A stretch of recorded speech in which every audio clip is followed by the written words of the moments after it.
ब्रह्मानन्दं परमसुखदं केवलं ज्ञानमूर्तिं द्वन्द्वातीतं गगनसदृशं तत्त्वमस्याधिलक्ष्यम् एकं नित्यं विमलमचलं सर्वधि साक्षिभूतम् भावातीतं त्रिगुणरहितं सद्गुरुं तं नमामि।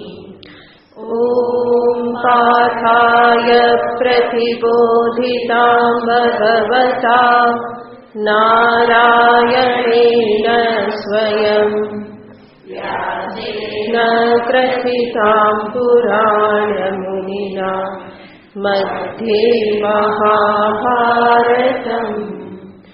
अद्वैतामृतवर्षिणीं भगवतीम् अष्टादशाध्यायिनीम् अम्ब त्वामनुसन्दधामि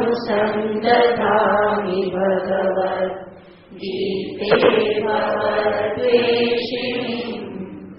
यं ब्रह्मा वरुणेन्द्ररुद्रमरुतः स्तुन्वन्ति दिव्यैस्तवैः वेदैः साङ्गपदक्रमोपनिषदे गायन्ति यं सामगाः ध्यानावस्थिततद्गतेन मनसा पश्यन्ति यं योगिनः यस्यान्तं न विदुःसुरासुरगणा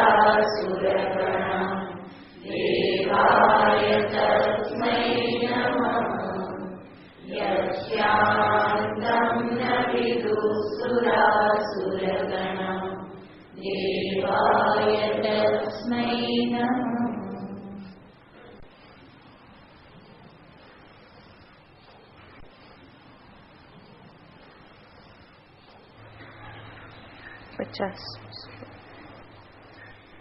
संजय उवाच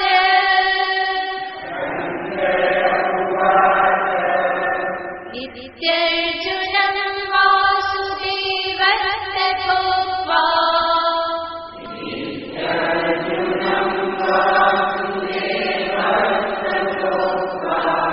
स्वकं रूपं दर्शयामास भूयः।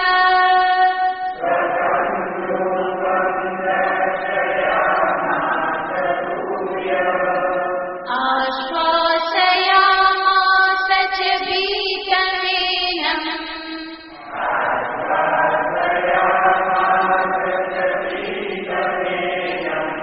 भूत्वा पुनः सौम्य वपुर्महात्मा।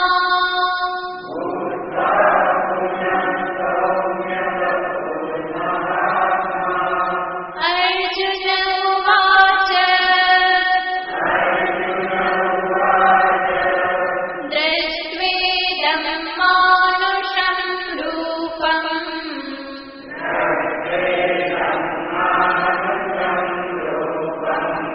तव सौम्यं जनार्दन।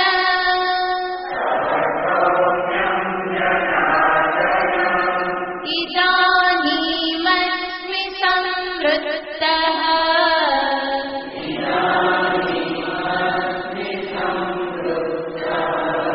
सचेता प्रकृतिं गतः।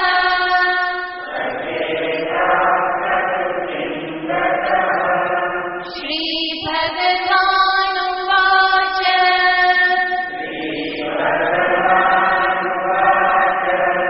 सुदुर्दर्शमिदं रूपम्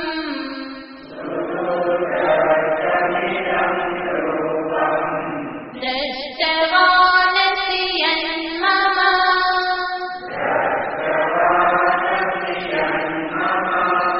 देवा अप्यस्य रूपस्य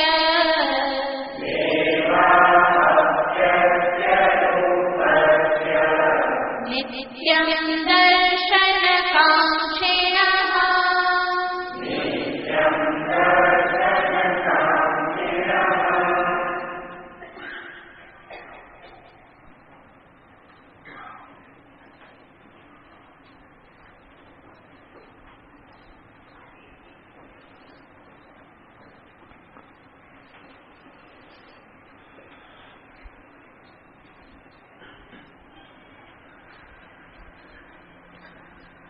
અર્જુને ભગવાનના જે વિશ્વરૂપનું દર્શન કર્યું, એ વિશ્વરૂપ દર્શનની દુર્લભતા ભગવાન અર્જુનને દર્શાવે છે. ભગવાન ફરી ફરીને અર્જુનને કહેશે કે અર્જુન, તને જે દર્શન થયું એ કોઈ સામાન્ય દર્શન નથી. કદાચ તને જે દર્શન થયું એ મનુષ્ય લોકમાં બીજા કોઈને થયું નથી. અને આવું દર્શન કરવાને માટે દેવા અપી નિત્ય હંમેશા આકાંક્ષિણઃ, હંમેશા આકાંક્ષા રાખે છે. દેવતાઓ પણ આ દુર્લભ દર્શન માટે હંમેશા આતુર રહેશે. અને આ દર્શન કઈ રીતે દુર્લભ છે એના માટે ભગવાન કહેશે કે એવા ઘણા બધા સાધનો જે પ્રસિદ્ધ છે, એમાંના કોઈ સાધનથી આ વિશ્વરૂપનું દર્શન થઈ શકતું નથી. જે સર્વ સાધનથી ઉપલબ્ધ થાય એને સરળ કહેવાય, અને ઘણા બધા સાધનોનો આશ્રય લેવા છતાં પણ જે પ્રાપ્ત ન થાય એને દુર્લભ કહેવામાં આવે. તો ભગવાન આગળના શ્લોકમાં બતાવે છે કે કયા કયા સાધનોથી મારા વિશ્વરૂપનું દર્શન કરવું સંભવ નથી. નાહં વેદૈર્ન તપસા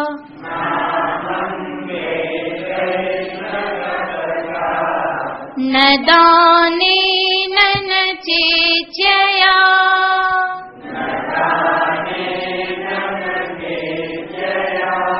શક્ય એવં વિધો દ્રષ્ટું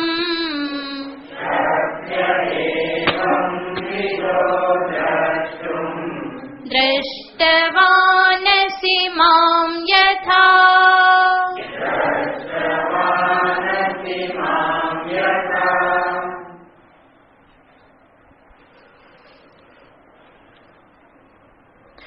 યથા મામ દ્રષ્ટવાન અસી.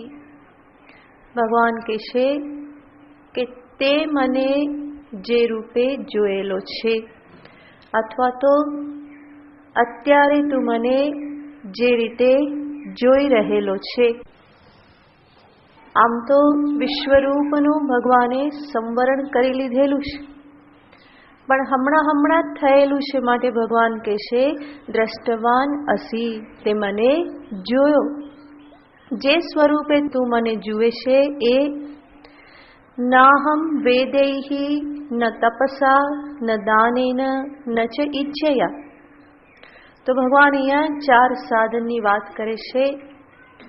વેદાધ્યયન, તપ, દાન અને ઘણા બધા યજ્ઞ યાગાદિ.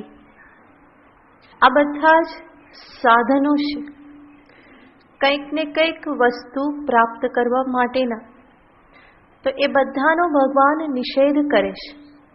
સર્વપ્રથમ કહેશે અહમ વેદૈહિ દ્રષ્ટુમ એવં વિધમ દ્રષ્ટુમ ન શક્ય. જે રૂપે તે મને જોયેલો છે એ રૂપે મને જોવો સંભવ નથી. કયા સાધનથી? વેદૈહિ. વેદૈહિનો અર્થ થાય વેદના અધ્યયનથી. ઘણા બધા શાસ્ત્રોના અધ્યયનથી, વેદાભ્યાસથી, વેદને કંઠ કરી લેવાથી, વેદના અર્થને સમજી લેવા માત્રથી ભગવાન કહેશે અહમ દ્રષ્ટુમ ન શક્ય. મને આ રૂપે જોવો સંભવ નથી. ન તપસા. કોઈ કહે કે વેદાધ્યયન નહીં, પરંતુ હું શું કરી લઈશ? હું મહાન તપ કરીશ, મોટો તપસ્વી બનીશ અને વર્ષો સુધી હું તપશ્ચર્યા કરીશ. ભગવાન કહેશે ન તપસા દ્રષ્ટુમ શક્ય. એવી તપશ્ચર્યા વડે પણ મને વિશ્વરૂપે જોવો, જે તે દર્શન કર્યું છે એ સ્વરૂપે મારું દર્શન કરવું એ સંભવ નથી. ઇવન ચતુર્ભુજ રૂપે દર્શન કરવું પણ સંભવ નથી. તો વેદાધ્યયનૈ તપસા ન દાનેન, ઘણું બધું દાન આપીને પણ મારું આ પ્રમાણે દર્શન કરવું સંભવ નહીં બને. કોઈની પાસે સંપત્તિ હોય અને એ વિચાર કરે કે હું સર્વસ્વ દાનમાં આપી દઈશ, વિશ્વજીત યજ્ઞ કરીશ અને બધું જ દાનમાં આપી દઈશ તો ભગવાન મને દર્શન આપશે આ પ્રમાણે, તો ભગવાનને એ પ્રમાણે ખરીદી શકાતા નથી. દાન આપીને પણ ભગવાન કહેશે કે હું આ રીતે દેખાઈ શકું નહીં. ન દાનેન ન ચ ઇજ્જયા. ઇજ્જયાનો અર્થ છે ઘણા બધા યજ્ઞ યાગાદી વૈદિક કર્મો કરીને.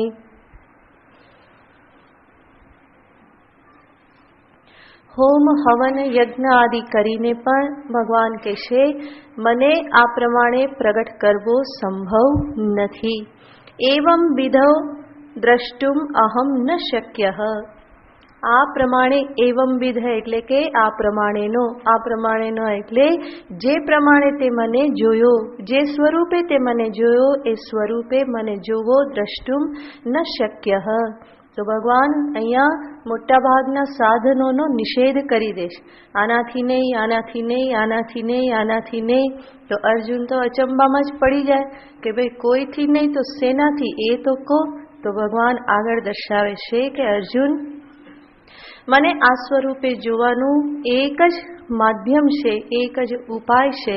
અને એ કયો ઉપાય ભગવાન સ્વમુખે દર્શાવે છે આગળના શ્લોકમાં. ભક્ત્યાત્મનન્યયા શક્ય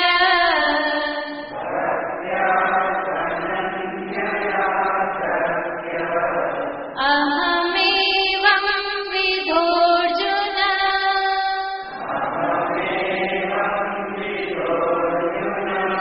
જ્ઞાતું દ્રષ્ટું ચ તત્ત્વેન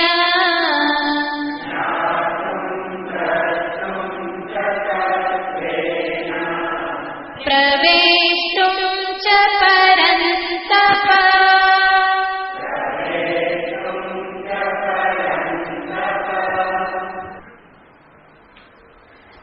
ભગવાન અહીંયા મુખ્ય સાધન બતાવે છે કે શેનાથી મને આ પ્રમાણે જાણી શકાય. એક જ સાધન બતાવે છે, અનન્યયા ભક્ત્યા. ભક્ત્યા તું અનન્યયા. તું શબ્દ પક્ષાંતરે છે. આગળ બતાવ્યું આ બધાથી ન જાણી શકાય, પરંતુ અનન્યા ભક્ત્યા, અનન્યયા ભક્ત્યા, અનન્ય ભક્તિથી હે અર્જુન અહમ એવં વિદઃ દ્રષ્ટુમ જ્ઞાતુમ પ્રવેષ્ટુમ ચ શક્યઃ. અનન્ય ભક્તિથી દ્રષ્ટુમ શક્યઃ. ભગવાન સંબોધન કરે છે હે અર્જુન, હે પરંતપ. બે શબ્દ વાપરેલા છે. અર્જુન જે સરળ છે અને પરંતપ જે પરાન દુષ્ટાન શત્રુન તાપયતી ઇતિ પરંતપ.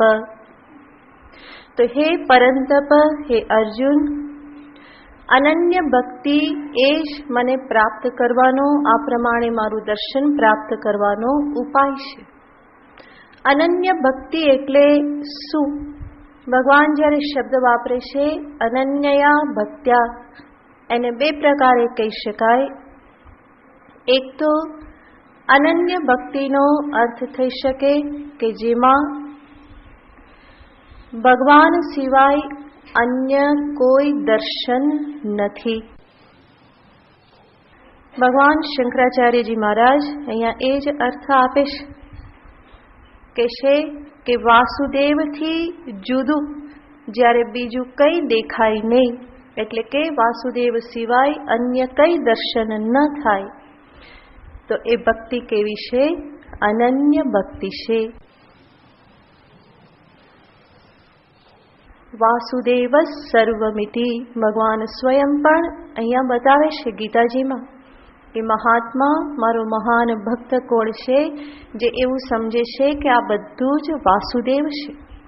વાસુદેવ નારાયણથી જુદું કંઈ જ ન જુએ એવું જે દર્શન જે ભક્તિમાં થાય એને કહેવામાં આવે છે અનન્ય ભક્તિ.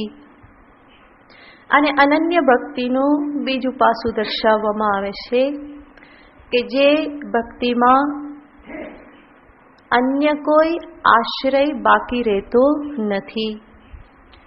એક પરમાત્મા જ વાસુદેવ જ જેનો આશ્રય છે.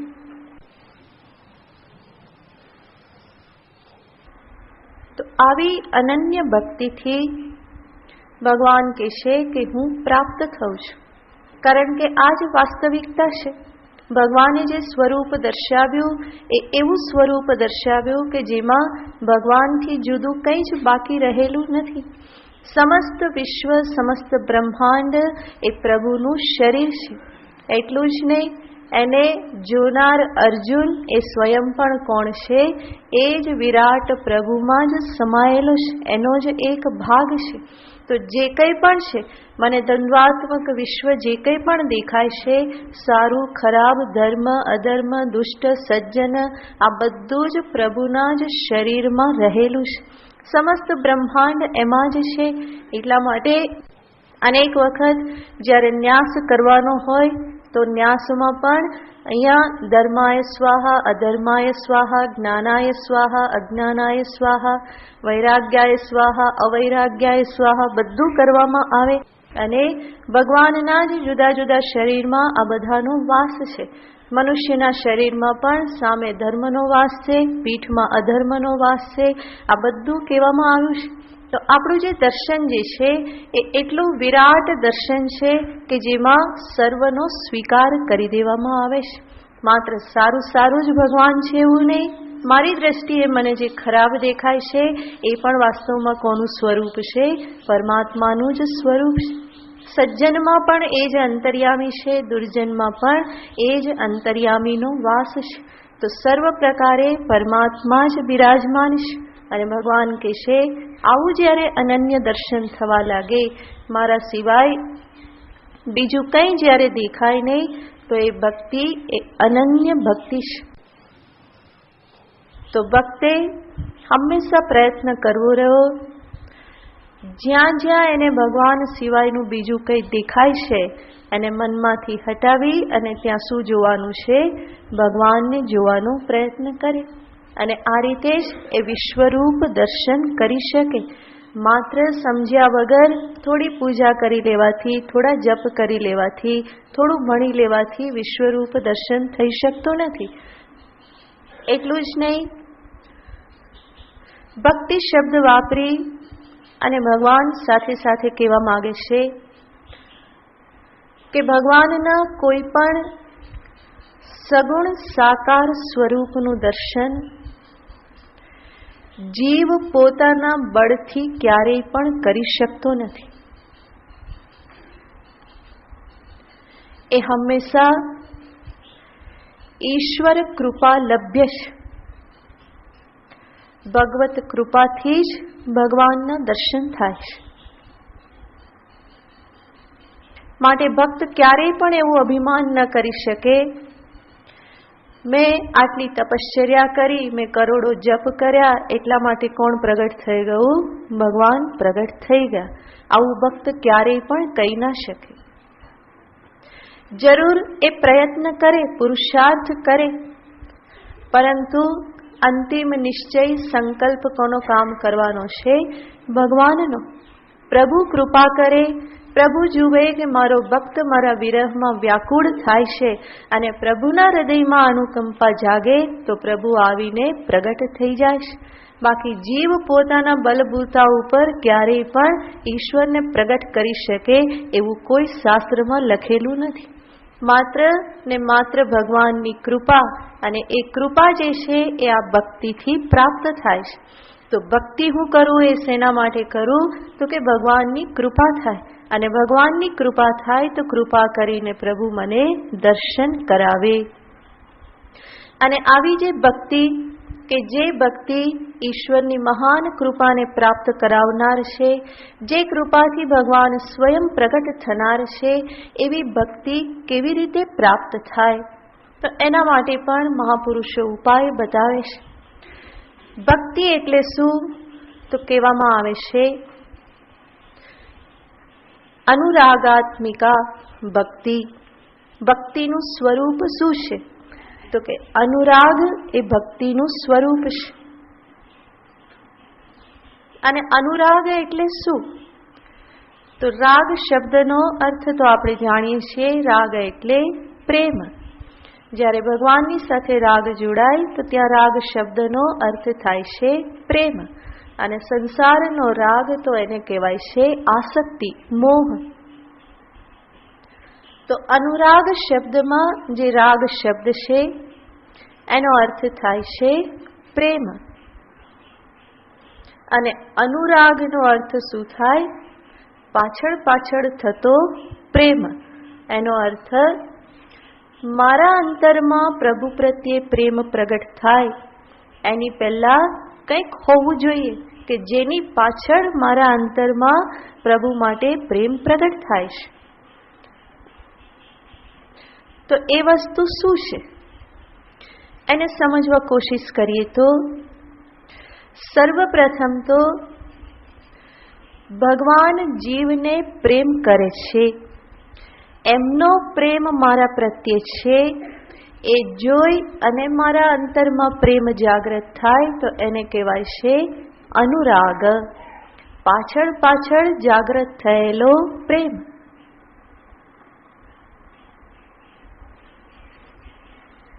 તો ઈશ્વરમાં પ્રીતિ કેવી રીતે પ્રગટ થાય? પહેલા હું જોતા શીખું કે ઈશ્વર મને પ્રેમ કરે છે. અને એ કઈ રીતે? મારા જ જીવનનું, જગતનું અવલોકન કરું તો મને ધીમે ધીમે સમજાય કે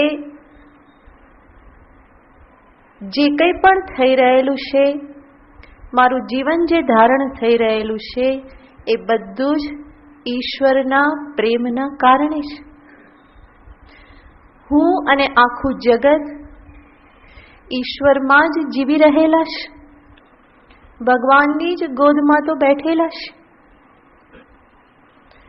જેવી રીતે માના ગર્ભમાં રહેલું બાળક માના જ અન્નથી પુષ્ટ થાય છે, એના જ જલથી એને જલ મળે છે, એના શ્વાસથી એ શ્વાસ લે છે.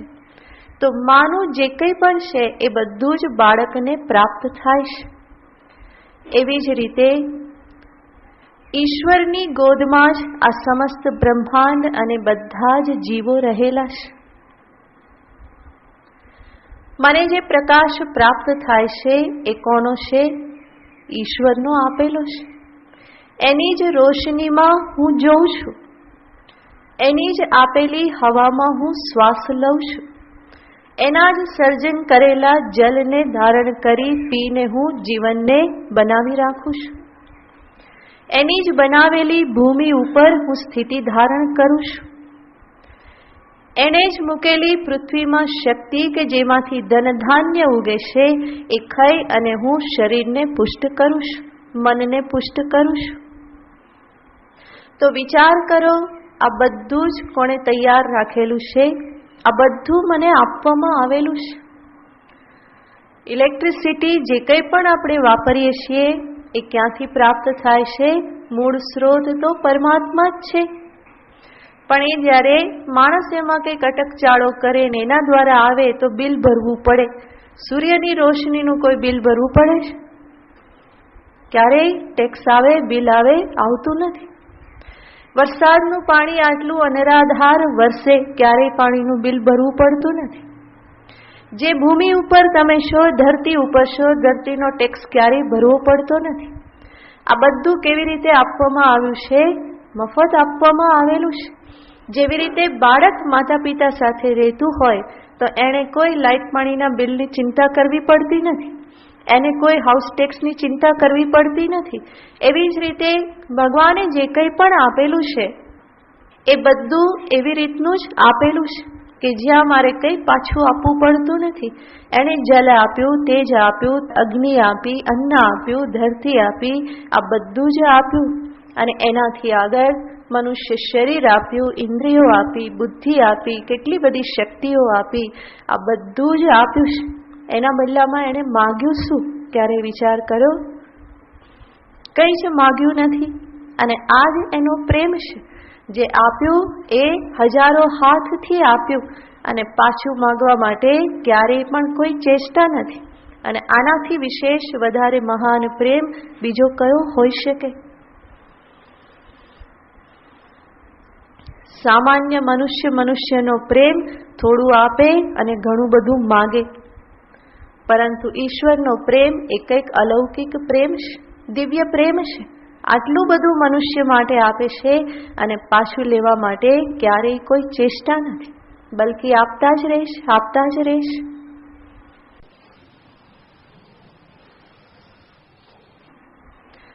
તો સમસ્ત પ્રકૃતિ સ્વરૂપે પરમાત્મા જ બિરાજમાન છે અને એ પ્રકૃતિમાં જ હું જીવન જીવું છું. પ્રકૃતિ તો એમની જ છે, સમસ્ત બ્રહ્માંડ એમનું છે.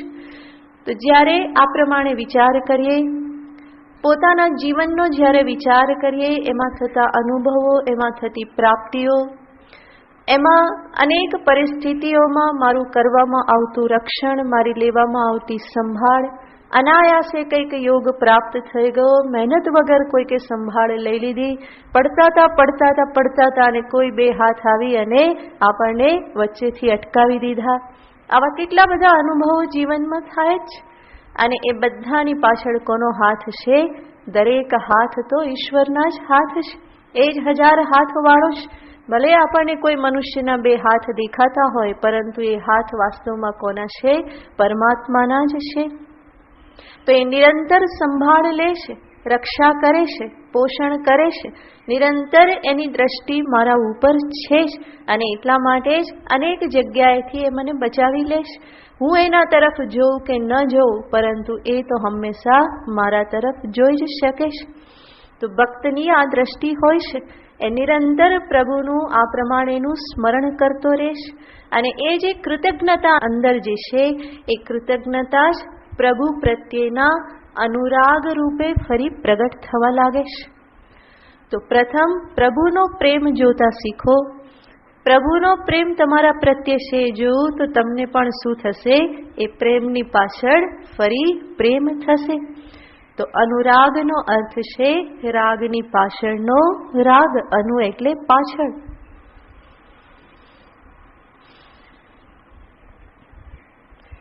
એ જ વિશ્વરૂપ પરમાત્મા સર્વની સંભાળ લઈ રહેલા છે. અને આ રીતે જ્યારે વિચાર કરે તો સર્વત્ર અને પ્રભુની હાજરી અનુભવાય. સર્વત્ર ક્યાંક ને ક્યાંક પ્રભુના સ્પર્શનો એને અનુભવ થાય છે. અને એ રીતે જ્યારે ઈશ્વરનું સાનિધ્ય, સન્નિધિને એ અનુભવ કરતો રહે, તો ધીમે ધીમે એની ભક્તિ જે છે એ અનન્ય ભક્તિ બનતી જાય છે. સર્વત્ર એનું દર્શન અને ધીમે ધીમે એ જ પ્રભુમાં એટલો ભરોસો પ્રાપ્ત થઈ જાય કે પછી બીજો કોઈ આશ્રય એને શોધવાની જરૂર રહેતી નથી. તો એવી અનન્ય ભક્તિથી ભગવાન કહેશે, એવમ વિદઃ અહમ શક્ય દ્રષ્ટુમ. ભગવાન બીજી લાઈનમાં 3 શબ્દ વાપરે છે, જ્ઞાતુમ, દ્રષ્ટુમ, તત્વેન પ્રવેષ્ટુમ ચ શક્ય. જ્ઞાતુમ, ભગવાનને તું જાણી લેશ. ભગવાન કહેશે અનન્ય ભક્તિથી મને જાણી લેવો સંભવ છે. આમ તો મને જાણવો બહુ કઠિન છે, કોઈના હાથમાં આવું એમ નથી, કોઈની બુદ્ધિમાં આવું એમ નથી, પરંતુ અનન્ય ભક્તિથી મને જાણી લેવો સંભવ છે. ભગવાન કહેશે કે માત્ર જાણી લેવો નહીં, દ્રષ્ટુમપી, મને જોઈ લેવો પણ સંભવ છે. અને માત્ર જોઈ લેવો નહીં, પ્રવેષ્ટુમ ચ, મારામાં પ્રવેશ કરી જવો પણ સંભવ છે. મારી સાથે એકાકાર થઈ જવું, મારામાં તત્વથી પ્રવેશ પામી જવો, એ પણ આ અનન્ય ભક્તિથી સંભવ છે. તો છેલ્લે ભગવાન જ્યારે કહેશે જ્ઞાતુમ દ્રષ્ટુમ, મને જાણવો એ ભક્તિથી સંભવ છે. કારણ કે જ્યારે ભગવાનને આ પ્રમાણે જાણ્યા, આપણે જોયું કે પ્રભુ કેટલું બધું કરે છે પોતાના બાળકોને માટે, ત્યારે સ્વાભાવિક જ જીવને પણ એમના માટે કંઈક કરવાની ઈચ્છા થશે. અને ત્યારે જે એ કરશે એને કહેવાય પ્રીતિ વિશિષ્ટ સેવા. એનું નામ છે ભક્તિ. એ ભક્તિનો બીજો એક પ્રકાર છે.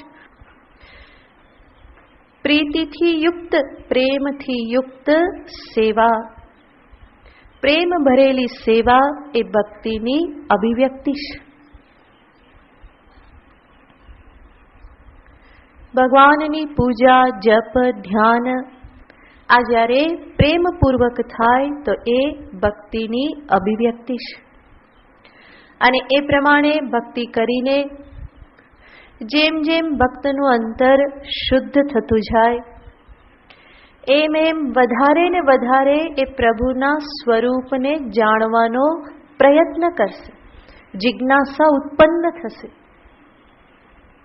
જરૂર સગુણ સ્વરૂપે એ ભગવાનના દર્શન કરી શકે છે પ્રભુની કૃપાથી, પરંતુ આવી ભક્તિથી જેનું અંતઃકરણ અત્યંત નિર્મળ થઈ ગયું, એ જ ભક્તના હૃદયમાં પરમાત્મા સ્વરૂપની જિજ્ઞાસા પણ જાગૃત થશે. જિજ્ઞાસા જાગૃત થશે, વેદાંત શ્રવણ કરશે તો એ પરમાત્માનું જ્ઞાન પણ પ્રાપ્ત કરી શકશે. આત્મભાવે એના જ્ઞાનને એ પ્રાપ્ત કરશે. માત્ર શાબ્દિક જ્ઞાન પ્રાપ્ત કરશે નહીં, પરંતુ દ્રષ્ટુમ, દ્રષ્ટુમનો અર્થ અપરોક્ષ સાક્ષાત્કાર પણ પ્રાપ્ત કરશે. અને અંતે તત્વેન પ્રવેષ્ટુમ ચ, તત્વતઃ પ્રવેશ એનો અર્થ છે એ પરમાત્માની સાથે એકરૂપ થઈ જશે. મૃત્યુ પછી, દેહપાત પછી વિદેહ મુક્તિને પણ પ્રાપ્ત કરશે. તો ભક્તિ એક એવું સાધન છે જે સગુણ પરમાત્માનું દર્શન કરાવે છે અને નિર્ગુણ પરમાત્માના સાક્ષાત્કાર માટે પૂર્ણ રૂપે અધિકારી બનાવી દેશે.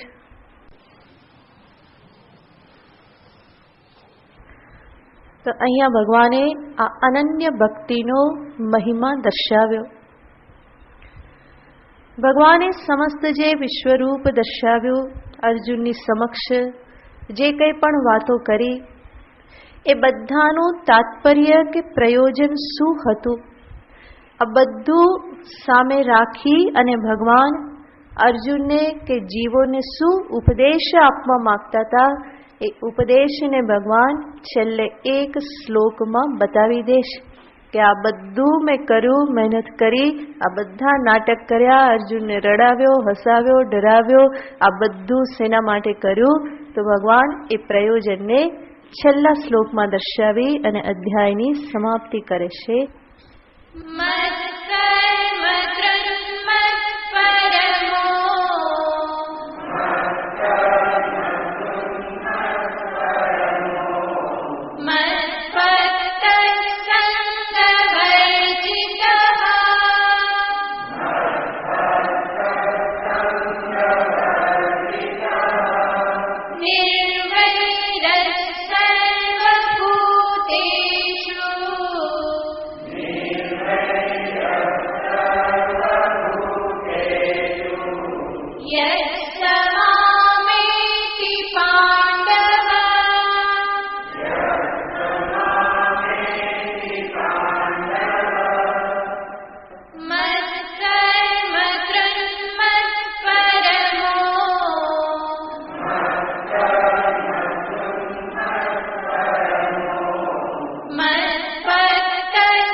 અનન્ય ભક્તિથી યુક્ત એવો ભક્ત કેવો હોય એ પરિચય ભગવાન આ શ્લોકમાં આપે છે. સાથે સાથે એવી ભક્તિના પરિપાકે એને શું પ્રાપ્ત થાય છે એ વાત પણ આ શ્લોકમાં કરે છે. ભગવાન કહેશે, હે પાંડવ, અર્જુનને સંબોધન છે, હે પાંડુપુત્ર, મત ભક્ત. આ શ્લોકમાં મુખ્ય શબ્દ છે મત ભક્ત, મારો ભક્ત.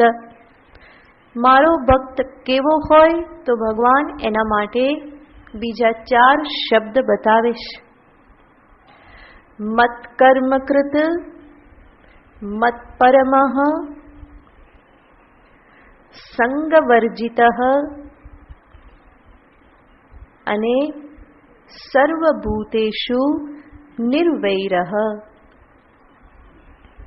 આ 4 શબ્દ ભક્તનું વર્ણન કરે છે. ભક્ત કેવો હોય એમાંના પહેલા 2 શબ્દ જે છે મત કર્મકૃત અને મત પરમઃ, એ ભક્તના બાહ્ય વ્યવહારના સંદર્ભમાં છે. સંગવર્જિતઃ, નિર્વૈરઃ, આ 2 શબ્દ ભક્તની આંતરિક સ્થિતિને દર્શાવનાર છે.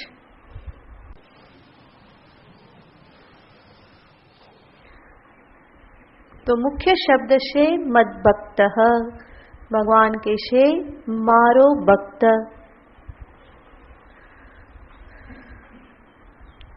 હું જેનો સ્વામી છું, ભગવાન છું જેના માટે, એવો મારો ભક્ત, મદભક્ત. અને હકીકત તો એવી છે, સંસ્કૃતની આ એક વિશિષ્ટતા છે. બંને બાજુ અર્થ કરી શકાય. મદભક્તનો અર્થ થાય ભગવાન કહે કે મારો ભક્ત, અને સંસ્કૃતમાં બીજી રીતે કહેવામાં આવે તો અહમ ભક્ત યસ્ય સ મદભક્ત. હું જેનો ભક્ત છું એને પણ શું કહેવાય? મદભક્ત કહેવાય. જે મારો ભક્ત છે એને પણ મદભક્ત કહેવાય, અને હું જેનો ભક્ત છું એને પણ મદભક્ત કહેવાય. જેમ કહેવામાં આવે રામસ્ય ઈશ્વર રામેશ્વર. રામના જે ઈશ્વર છે એ કોણ કહેવાય? રામેશ્વર. રામ ઈશ્વરો યસ્ય, રામ જેનો ઈશ્વર છે એને પણ શું કહેવાય? રામેશ્વર. તો પૂછવામાં આવ્યું શિવજીને કે આ રામેશ્વરનો અર્થ શું થાય? તો શિવજી જવાબ આપે કે રામ જેનો ઈશ્વર છે એ રામેશ્વર. રામ ઈશ્વર યસ્ય. શિવજી કે રામ જેનો ઈશ્વર છે એ રામેશ્વર, કારણ કે શિવજી રામજીને પ્રેમ કરે છે. રામજીને પૂછવામાં આવ્યું કે રામેશ્વરનો અર્થ શું થાય? તો રામજી કે રામસ્ય ઈશ્વર રામેશ્વર. રામનો જે ઈશ્વર સ્વામી છે એ રામેશ્વર કહેવાય. તો રામેશ્વર શબ્દના બંને અર્થ થાય, બહુવ્રીહી સમાસ, તત્પુરુષ સમાસ. તો અહીંયા પણ મદભક્તના બંને અર્થ થાય. મારો ભક્ત, ભગવાન કહેશે કે મારો ભક્ત, અને સાથે સાથે મદભક્તનો અર્થ શું થાય? હું જેનો ભક્ત છું એ પણ શું કહેવાય? મારો ભક્ત કહેવાય. અને હકીકત એવી જ છે, જે ભગવાનનો ભક્ત થાય ભગવાન એના ભક્ત થઈ જાય છે. ભક્ત થવું એનો અર્થ શું? પ્રેમી થઈ જવું. જે ભગવાનનો પ્રેમી થાય એના પ્રેમી કોણ થઈ જાય છે? ભગવાન થઈ જાય છે. તો ભગવાન તો કહી જ ચૂક્યા, બીજા કોઈ સાધનથી મને પ્રાપ્ત કરવો સંભવ નથી. અનન્ય ભક્તિ, એ અનન્ય ભક્તિ એટલે શું? અનન્ય પ્રેમ છે. પ્રેમને જ પ્રભુ વશ થાય છે, અને એ પ્રેમથી જ, ભક્તિથી જ અંતિમ સુધી પહોંચી શકાય છે. તો મદભક્ત, ભગવાન અહીંયા ભક્તનું વર્ણન કરે છે. એ કેવો હોય? તો પ્રથમ 2 શબ્દને જોઈએ. મત કર્મ કૃત. ભક્તનું આ એક લક્ષણ છે. એના જે કંઈ પણ કર્મો જે છે, ભગવાન કહેશે કે કોના માટે થાય છે? મત કર્મ. મત કર્મ એટલે મદર્થમ કરોતિ કર્મ. જે મારા માટે સર્વ કર્મ કરે છે. મદર્થમ કર્મ મત કર્મ તત કરોતિ ઇતિ મત કર્મ કૃત. મારા અર્થે જે કર્મ કરે છે, ભગવાન કહેશે એને કહેવાય મત કર્મ કૃત. તો હું ભગવાનનો ભક્ત છું કે નહીં એ જોવા માટેનો માપદંડ શું છે? હું કર્મ શેના માટે કરું છું? મારા સ્વાર્થ માટે, વ્યક્તિગત લાભ માટે, સમાજ માટે, બીજાને હાનિ કરવા માટે, બીજાને સુખ આપવા માટે, ઈશ્વર પ્રીતિને અર્થે, ચિત્ત શુદ્ધિને અર્થે શેના માટે હું કરું છું?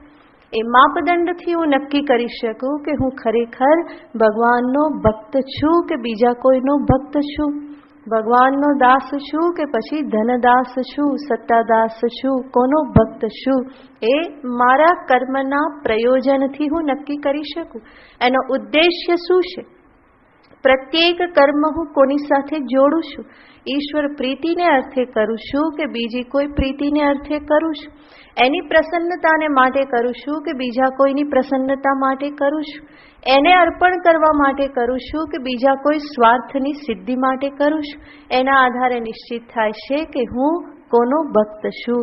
તો ભગવાન અહીંયા મદભક્તનું વર્ણન કરીને કહેશે કે મારો ભક્ત એ છે કે જેના પ્રત્યેક કર્મ મારી સાથે જોડાયેલા હોય છે, પ્રત્યેક કર્મ જે મારા માટે કરે છે, મને ઉદ્દેશીને કરે છે, મને પામવા માટે કરે છે, મારી પાસે પહોંચવા માટે કરે છે, મને જાણવા માટે, મને જોવા માટે, મને મારામાં પ્રવેશ કરવા માટે જે કરે છે એને કહેવાય મત્કર્મ કૃત. એટલું જ નહીં, ભગવાન એના બીજા વ્યવહારને દર્શાવતા કહેશે, કોઈ કે બધું તમારા માટે કરે તો એનું જીવન કેમ ચાલે? તો ભગવાન કહેશે કે કેવો છે? મત પરમઃ. એનો પરમ આશ્રય સ્થાન, પરમ ભરોસો કોણ છે? પરમાત્મા છે. અહીંયા બધા કર્મ ભગવાનને માટે કરવા એનો અર્થ નહીં કે હંમેશા માળા જ કરતા રહેવું કે પૂજા જ કરતા રહેવી, પરંતુ હું જે પણ કરું છું એનો ઉદ્દેશ્ય શું રાખું? ભગવત પ્રાપ્તિ. મારા જીવનના મહાન લક્ષ્યને સામે રાખી અને હું કર્મ કરું.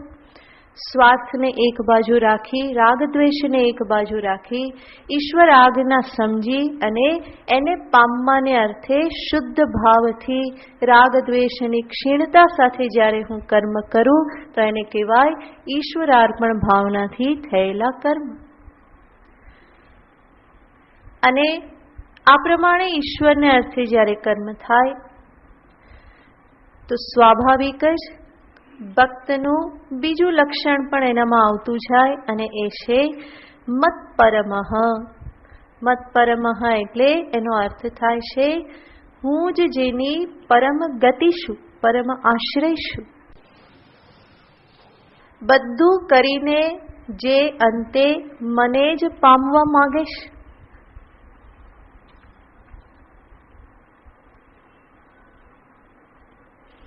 કોઈ નોકર કામ કરતો હોય એના સ્વામીને માટે કરે, શેઠને માટે કરે, પરંતુ જરૂરી નહીં કે બધું કરીને એ અંતે એને જ પામવા માંગતો હોય.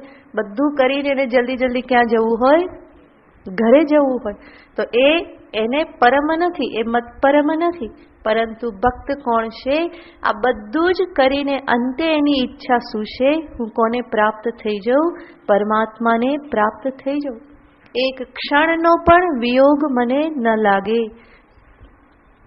તો ભગવાન જ પરમ અયન, પરમ ગતિ જેના છે એને કહેવાય મત પરમ. અને એનો જ વ્યાવહારિક અર્થ છે મત પરમ એટલે ભગવાન જ જેનો પરમ આશ્રય છે, પરમ ભરોસો છે. યોગક્ષેમમ વહામ્યહમ, આ ભરોસો જેના અંતરમાં દ્રઢ બેઠેલો છે. અને એ ભરોસાથી જ, ઈશ્વરના ભરોસાથી જેના જીવનની નૈયા ચાલી રહેલી છે. તો ભગવાન કહે છે મારો ભક્ત એ અનન્ય શરણાગત હોય છે. મત પરમ, મત કર્મકૃત, મત પરમઃ. બધું કરવા છતાં પણ ભગવાન ભક્તની આંતરિક સ્થિતિને દર્શાવતા કહેશે કે બધું કરવા છતાં એ કેવો હોય છે? સંગ વર્જિત, અંતરથી સંગ રહિતનો. ઈશ્વર સિવાય બીજે ક્યાંય પણ એનું મન સંગ પામેલું નથી. ઈશ્વરને છોડી અને બીજે ક્યાંય પણ એનો પ્રેમ નથી.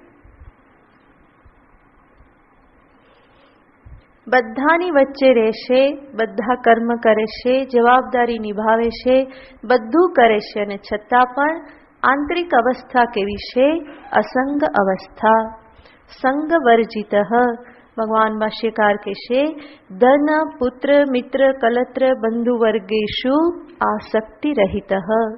આ બધામાં કોઈ જ આસક્તિ નથી. ધન, સંતાન, મિત્ર, કલત્ર એટલે પતિ પત્ની, બંધુ વર્ગેશુ સ્વજન.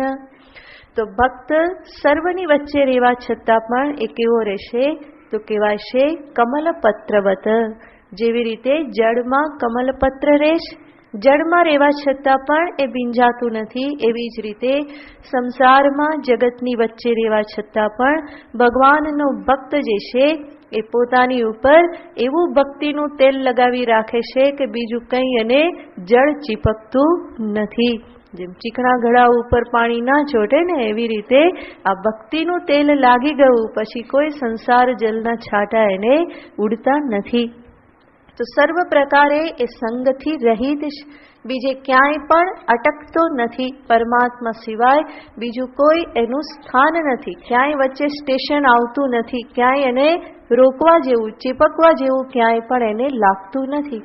ન પ્રપંચમાં, ન વ્યક્તિમાં, ન વસ્તુમાં, ન ક્રિયામાં, ન ભોગમાં ક્યાંય પણ એનું મન લાગીને ચીપકીને રહેતું નથી. આ બધા સ્થાનો છે કે જ્યાં મનુષ્ય અટવાઈ જાય છે. પ્રપંચનો અર્થ છે જગતના વ્યવહારો. ઘણા બધાને વ્યવહારમાં બહુ જ આનંદ આવતો હોય, કંઈ ના કરવાનું હોય તો તકલીફ થાય, પણ કંઈક વ્યવહાર કરવા મળે તો એ ખુશ થઈ જાય. તો એ બધા વ્યવહાર જે છે જેને કહેવાય છે પ્રપંચ, પ્રપંચ વ્યર્થ વ્યવહાર જે છે. તો એમાં અનેક વખત મનુષ્યનું મન અટવાઈ જતું હોય છે. એવું બધું કરવામાં કોઈક રીતે એનો અહંકાર પુષ્ટ થતો હોય અને એને એ સારું લાગે છે. એનાથી એને લાગે કે હું જીવું છું, કંઈક કરું છું, કંઈક કામનો છું, અને એટલા માટે મન એમાં અટવાઈ જાય છે. પણ ભક્તનું લક્ષણ છે એ વ્યર્થ વ્યવહારથી હંમેશા બચે છે. આવશ્યક છે એ જરૂર કરે છે, પરંતુ જે વ્યર્થ છે એનો એ હંમેશા ત્યાગ કરી દેશે. અને જેટલું આવશ્યક છે એમાં પણ એ ઈશ્વર આજ્ઞા માની ઈશ્વરને અર્થે એ કરી નાખે છે.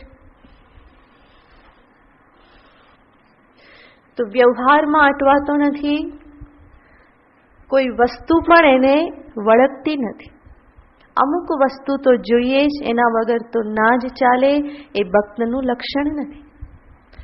જીવન નિર્વાહ કરવાનો છે, ભગવાનનું નામ લેવાય, એનું સ્મરણ થાય, એનું ચિંતન થાય, એટલા માટે જેટલું આવશ્યક છે એટલું મળી રહ્યું તો પર્યાપ્ત છે.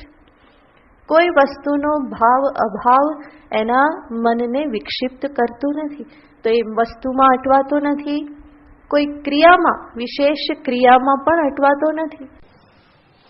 એ પોતાની ભક્તિને કે ભાવને જે પણ છે એને કોઈ એક ક્રિયામાં બાંધી દેતો નથી. તો ક્રિયામાં પણ અટવાતો નથી. એ કોઈ એક ભાવમાં પણ અટવાઈ જતો નથી, પરંતુ આ સર્વથી અસંગ રહી અને નિરંતર પ્રભુની સાથે લાગી રહેશે. નથી કોઈ વ્યક્તિની સાથે પણ અટવાતો. પરિવારમાં જગતની વચ્ચે રહેવા છતાં પણ અંતરથી એ સંપૂર્ણ સંગરહિત છે. માટે જ સંતો કે નાતા એક રામજી સે દૂજા નાતા છોડ દે. એક જ નાતો કોની સાથે? રામજી સાથે. બીજા બધા નાતા તું છોડી દે, કારણ કે સાચો નાતો તો એક જ છે. અને ભગવાનની સાથે કોઈ પણ નાતો જોડી શકાય તો હિ મોહી નાતે અનેક માનીએ સો હોય. તો તુલસીદાસજી કહેશે કે રામજી તમારો ને મારો તો નાતો કેવો? તો કે અનેક. કયો નાતો, કયો સંબંધ? જે માનીએ તે. તમે મા બાપને હું છોકરું તો એવું, તમે પતિ અને હું પત્ની તો એવું, તમે ભાઈ ને હું ભાઈ તો એવું. જે પણ સંબંધ બાંધવો હોય તમારી સાથે મારે બાંધી શકાય એમ છે. તો હી મોહી નાતે અનેક, માનીએ શું હોય, જે માની લઈએ તે પ્રભુની સાથે સંબંધ બાંધી શકાય એવું છે. તો જ્યારે પ્રભુ જ જ્યારે આટલા વિરાટ છે, વિશ્વરૂપ છે, બધા નાતા એમાં સમાવી શકાય એમ છે, પછી બીજે નાતામાં ક્યાં અટકવાનું, બીજા સંબંધોમાં, બીજી વ્યક્તિઓમાં ક્યાં અટકવાનું. તો આ જે ભક્ત જે છે એનું લક્ષણ છે કે સર્વ સંગથી વર્જિત છે, ક્યાંય પણ એ અટવાતો નથી. જરૂર વ્યવહારને આધારે બધા સંબંધનો સ્વીકાર કરે છે, નહીં કે ભક્તનો પુત્ર આવે ને પપ્પા કે તો કહી દે ના ના આપણે કોઈ સંબંધ નહીં, એવું નથી. પરંતુ ત્યાં જે વ્યવહાર કરવાનો છે એ કરે છે, પણ સાથે જાણે છે કે નાતો તો એક જ છે. હું પણ એ પરમ પિતાનો પુત્ર છું અને આ પણ કોનો પુત્ર છે, એનો જ પુત્ર છે. કહેવા ખાતર કહીએ કે મારો પુત્ર છે બરાબર છે, બાકી બધા જ કોના પુત્ર છે, એ જ પરમાત્માના પુત્ર છે. એની સાથે જ બધા એક છે.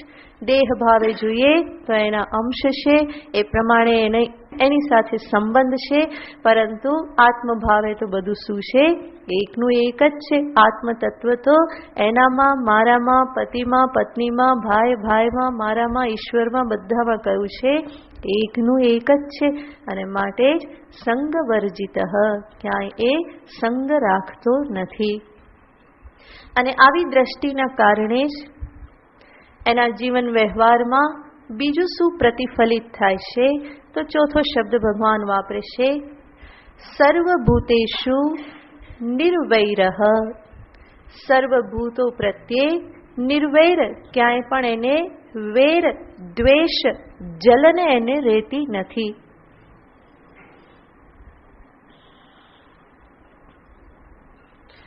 તો વેર જે છે એક પ્રકારનો દ્વેષ છે, અંતરમાં થતું એક પ્રકારનું જલન છે.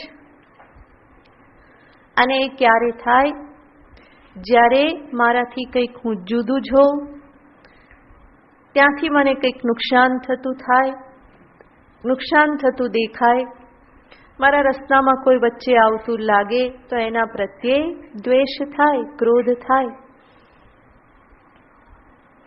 પરંતુ આ ભક્તને માટે ભક્તિના પરિણામે કામ, ક્રોધ, લોભ, ઈર્ષા આ બધા જ શિથિલ થઈ ગયેલા છે. ઉમા જે રામ ચરણ રત, વિગત કામ મદ ક્રોધ, નિજ પ્રભુમય દે કહી જગત, કાહી સંગ કરહી વિરોધ. તો રામાયણમાં કહે છે, શિવજી પાર્વતીને કહે છે કે ઉમા જે રામચરણ રત, રામચરણમાં જે રત છે એનું લક્ષણ શું છે, વિગત કામ મદ ક્રોધ. એના કામ, મદ, અભિમાન, ક્રોધ આ બધું તો જતું રહેશે. એની દ્રષ્ટિ શું છે, નિજ પ્રભુમય દે કહી જગત. નિજ પ્રભુમય પોતાના ઈષ્ટદેવના જ સ્વરૂપે જગતને જુએ છે. સિયા રામમય સબ જગ જાની.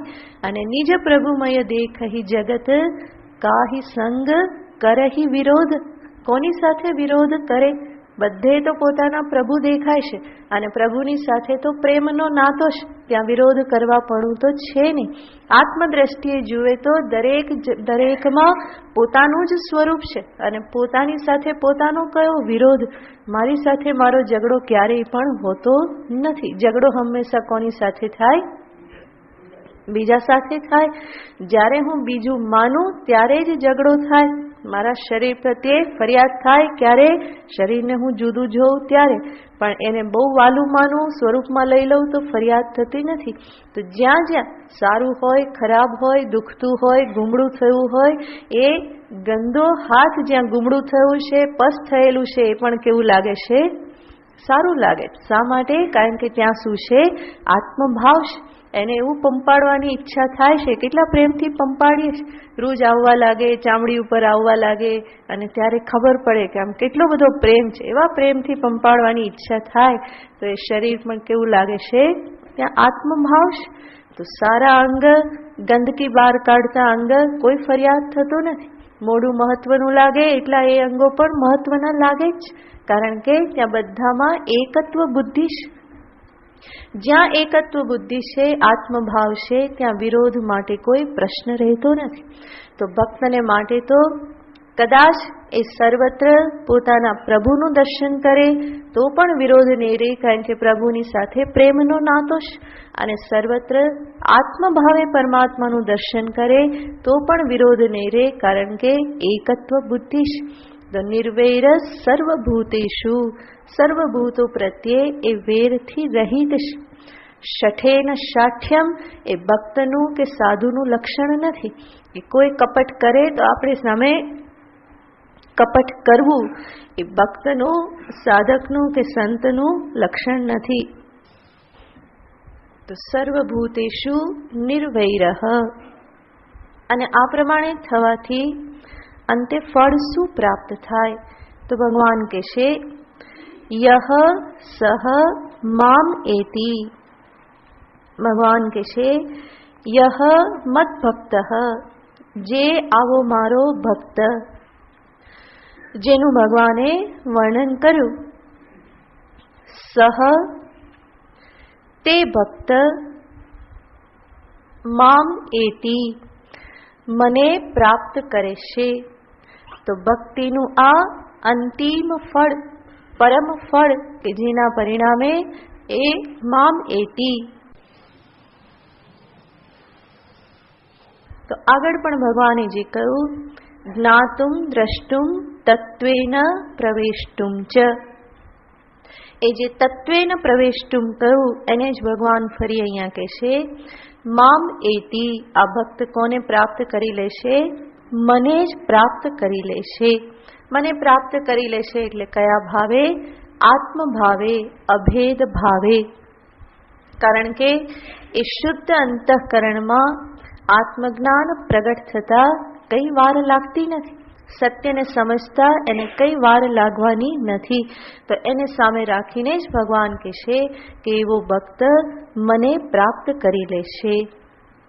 તો આ ફલ કથનની સાથે એકાદશ અધ્યાય અહીંયા સમાપ્ત થાય છે. સમાપ્તિ શબ્દ વાપરતા આપણને બહુ તકલીફ થાય ને, પણ સમાપ્તિ શબ્દનો અર્થ સરસ થાય છે. સમાપ્તિનો અર્થ થાય સમ્યક આપતી. આપતી એટલે પ્રાપ્તિ, જેમાં બહુ સારી રીતે પ્રાપ્તિ થઈ. શું સારી રીતે પ્રાપ્ત થાય? વિશ્વરૂપનું દર્શન, એનું વર્ણન, એનું શ્રવણ, એનું કથન, આ બધાથી શું પ્રાપ્ત થાય? તો કે ભગવત દ્રષ્ટિ પ્રાપ્ત થાય, રાગ દ્વેષ ક્ષીણ થાય, ભગવત દ્રષ્ટિનો વિસ્તાર થાય અને અંતે સમ્યક આત્મ પ્રાપ્તિ થાય, જ્ઞાન પ્રાપ્તિ થાય. આ બધી સમાપ્તિ છે. તો એકાદશ અધ્યાય જે છે એનું ફળ આ જ જીવનમાં મળવું જોઈએ કે રાગ દ્વેષ ક્ષીણ થઈ અને સર્વત્ર પરમાત્માના દર્શન થવા લાગે, અંતર નિર્મળ થાય, સ્વચ્છ થાય, ભેદભાવ આ બધા ધીમે ધીમે દૂર થતા જાય. સમાપ્તિ કરીએ. ઓમ તત્સત. इति श्रीमद्भगवद्गीतासु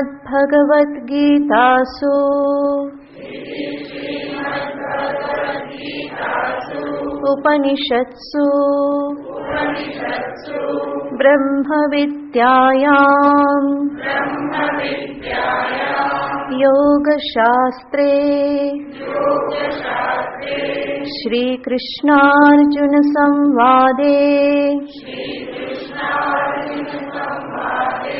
विश्वरूपदर्शनयोगो नाम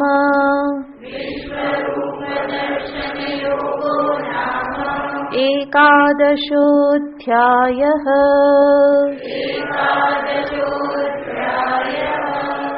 सर्वधर्मान् परित्यज्य मामेकं शरणं व्रज अहं त्वा सर्वपापेभ्यो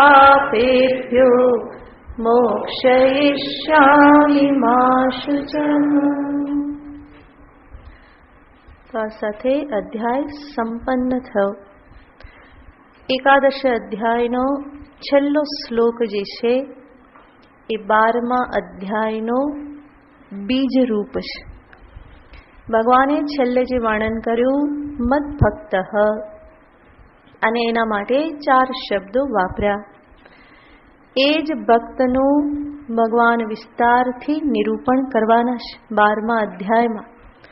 સાથે સાથે ભક્તિનું સ્વરૂપ, ભક્તિના સોપાનો, ભક્તિનું ફળ અને જ્ઞાની ભક્તના લક્ષણો, આ બધાનું નિરૂપણ 12મા ભક્તિ યોગમાં ભગવાન કરવાના છે. તો 11મા અધ્યાયની સમાપ્તિ એ 12મા અધ્યાયનો પ્રારંભ છે.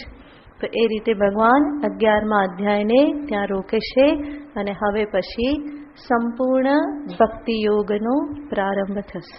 ઓમ તત્સત.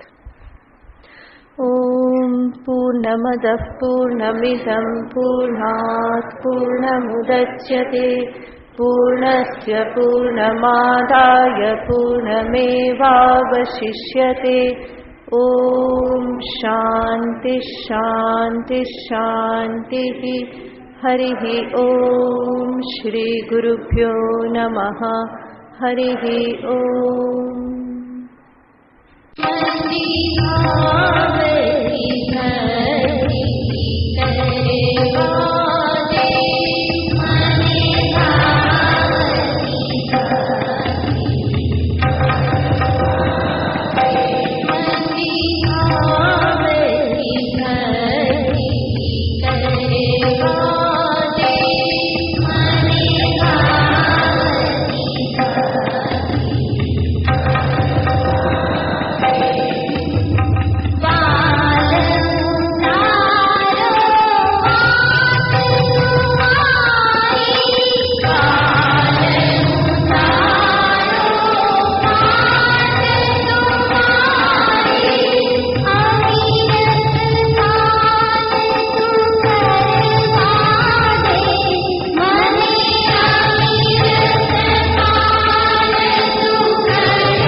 पाना नंबर 173। भक्ति करता छूटे मारा प्राण प्रभु जी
भक्ति